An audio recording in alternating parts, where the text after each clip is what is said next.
I'm joined by Ed Miliband, Energy Secretary, reshuffle survivor, and one of the most popular ministers in the Labour Party. Ed, I said reshuffle survivor there. Keir Starmer did want to get rid of you from your job. I had a conversation with you. You've pushed back, as I understand it. You can tell me if I'm wrong. But doesn't that leave a big question mark hanging over the whole net zero agenda? What you are in Cabinet to do? Nah. Which bits are nah? It doesn't. Look, Keir and I are both extremely committed to the clean energy mission. It's his clean energy mission. He was very, very happy for me to carry on staying doing this job. This is a job I came into his shadow cabinet to do. Mm-hmm. It's a mission that we devised in opposition and which we're now getting on with delivering and implementing in government. Why were the second thoughts from number 10? There aren't second thoughts from number 10. You know, I was just with Keir at an event we were doing with the nuclear industry, and we've got big investments that we're announcing today from US nuclear companies, UK nuclear companies, a real vote of confidence in our clean energy mission.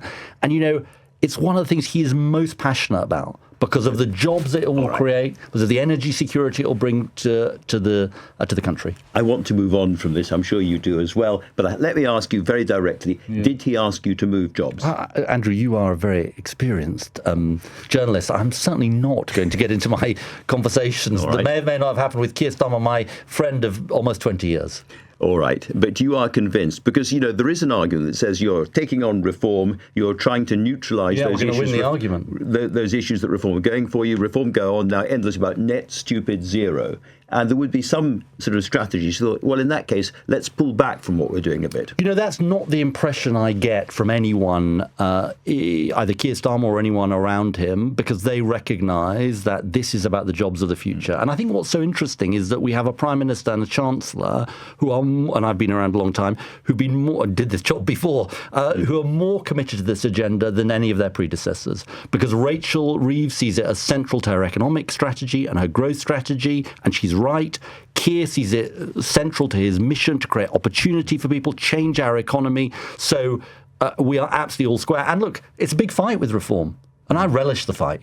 Let's have this fight about whether we should turn our back on the jobs, whether we should leave ourselves at the mercy of petrostates and dictators and subject to fossil fuel gyrations that happen in these international markets. And it's a fight we intend to win. This has been, I'm sure we can agree about this, a really miserable period for the Prime Minister for all sorts of reasons. And there is a lot of talk about whether he can survive, whether he can survive till May, whether he will survive beyond May. And, you know, people are talking right across the Labour Party about this. Andy Burnham is looking south from Manchester and wondering what to do next. You are, I know these terms are pretty unappealing to you, but you are in effect the leader of the soft left. People are getting very overexcited. Look, tell me where you think he actually is. Well, look, you know, we've been through a turbulent couple of weeks because we lost the Deputy Prime Minister. Peter Mandelson had to go, and it's right that Keir did that. But what matters in politics is you go through these periods of turbulence is that you stay focused on the mission. And Keir knows exactly what he's about, which is making this country better for working people, investing in our public services, changing our economy so it works for people, giving more rights at work. We're voting tonight on the employment rights bill, the bill that Angela Rayner put through, 100% committed to that. The government's 100% committed to that. Much better rights for working people. So you keep your eyes on the prize and you keep your eyes on the British people when these, and you know, you've been around a long time. Governments go through these kind of times. So what needs to change at the centre? Because something clearly needs to change. Is it tone? Is it political grip? What is it? Look, Keir made a whole series of changes. He's got excellent people in there.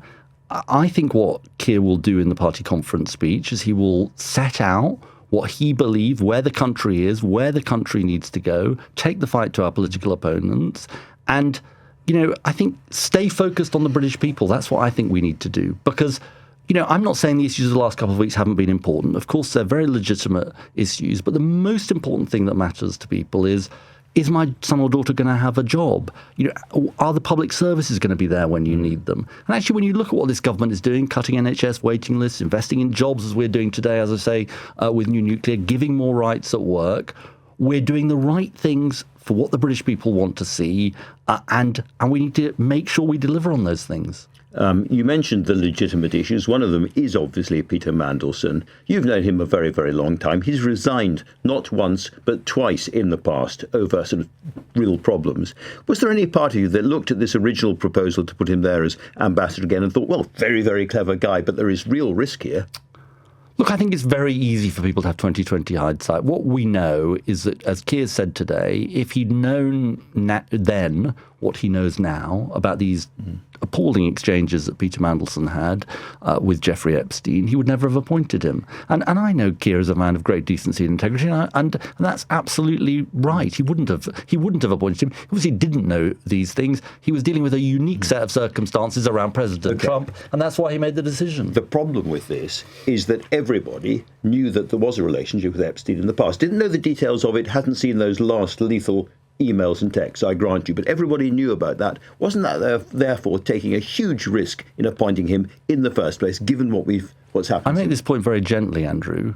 When Peter Mandelson was appointed, I didn't hear much of a hue and cry from the media about Peter Mandelson's links with Jeffrey Epstein.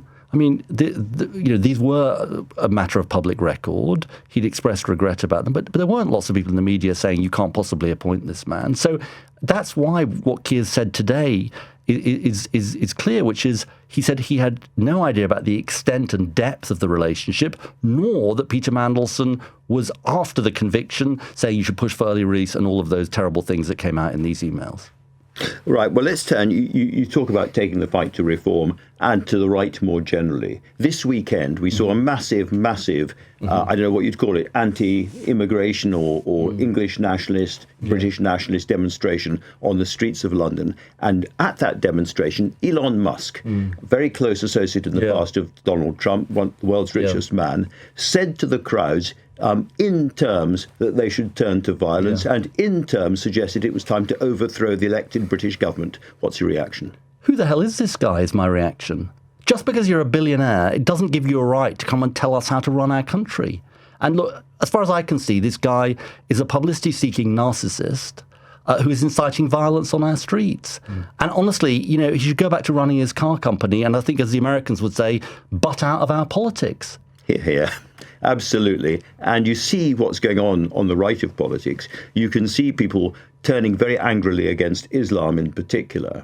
And at the same time, Nigel Farage is trying to, as it were, police his right flank as well as his other flank. We've had today probably one of the brightest and most ambitious, most admired Conservative MPs, Danny Kruger, defect to Reform. Do you now worry that Reform is, as it were, becoming an alternative Conservative party, which is even more of a threat to you at an election time? Look, I think, to take the first part of your question very seriously, there is a fragility about the atmosphere in the country, which I think we should sort of acknowledge. There are people who are hurting and angry.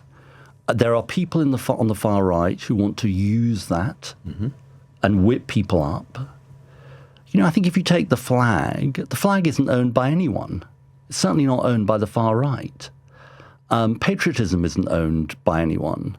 And so I think we both, what's important is both to deal with people's legitimate concerns about issues, about small boats and so on, but also to say, I was really struck by this story about a black grandfather who was playing with his white grandchildren in a park, and it somehow got onto social media and got wider publicity. And then he was subject to the most appalling hate. I mean, we are Britain. We are better than this. We are better than this. And, some of the demons from the 1980s are rearing their heads. There are legitimate issues about immigration that need to be dealt with.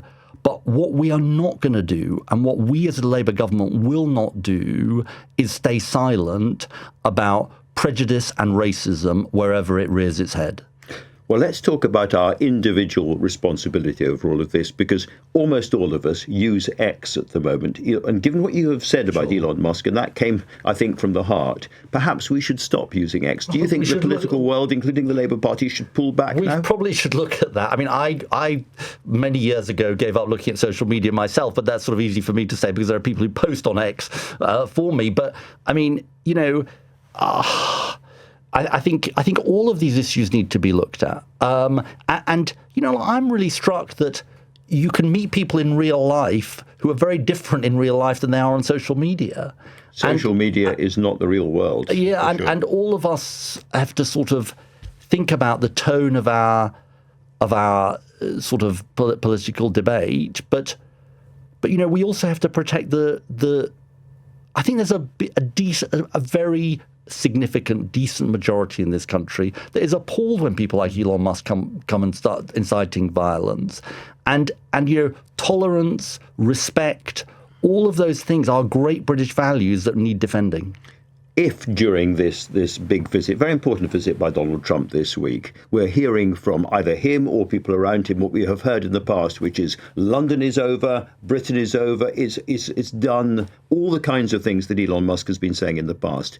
Is this a government which has the cojones to actually stand up and say the opposite, to speak truth to that power? I'm sure we are, and look, I just hope we don't hear that. I think it's important to say, and you see this with what we said on nuclear today, it's important to work with our closest ally, the US. And, even on an issue like energy, we've found common ground around, both of us see new nuclear as part of the future, energy security, good jobs. And I think actually one of the great things that Keir Starmer's done is he's managed to manage this relationship with President Trump to the benefit of Britain, protecting jobs at JLR. But it's an awkward dance, isn't it? Well, look, I think it's a really hard thing that he's doing, and I think he's done it with incredible skill. But look, if what you're asking me is, should this government give no quarter in defending our values? 100%. 100%. That is so important, and I know that's what Keir believes as well. Really interesting. Now, you mentioned nuclear modular reactors. Yes. Just now. One thing that slightly puzzles me genuinely about this announcement, it's a very good announcement, very good for Hartlepool, 2,500 new jobs, all of that. Yeah. But I thought this is being built by an American company, X Energy. I thought Rolls-Royce, I thought British companies were going to build these reactors. You can have more than one fleet. Look, that's what's so exciting about this. So we had this competition, and in the spending review, we announced the biggest nuclear building program for half a century, Sizewell C, small modular reactors built by Rolls-Royce. But we then said... this is additional to all of that. Yeah, we then said, well, look, there are some people who didn't win the competition, but they might want to come and invest here too. And so that's what my department's been working with them on. So you've got X Energy and Centrica, you've got Holtec and EDF. So you've got companies coming forward and saying, look, we're going to need so much electricity in the future. We've got to get off fossil fuels. We want to come and invest in Britain. I think it's a big vote of confidence in our whole clean power mission. One last question about little local difficulties. Paul Ovenden, head of strategy, an appalling series of messages about Diane Abbott, so far as we can tell. Is there a slightly too macho, boyish atmosphere around number 10, frankly and candidly? Look, I don't want to sort of comment on that. I think what I'll say is I haven't seen the messages, but I gather they are appalling. And look, this is, they've been dealt with and Paul has left. And that's the kind of standards that Keir Starmer wants to uphold. And that, again, I think it's the kind of thing that he would never have engaged in or indulged in. I know him well as a person, and I think it's not who he is. Look, individual advisors go, but what's important is that the mission of the government remains, and we remain focused on that.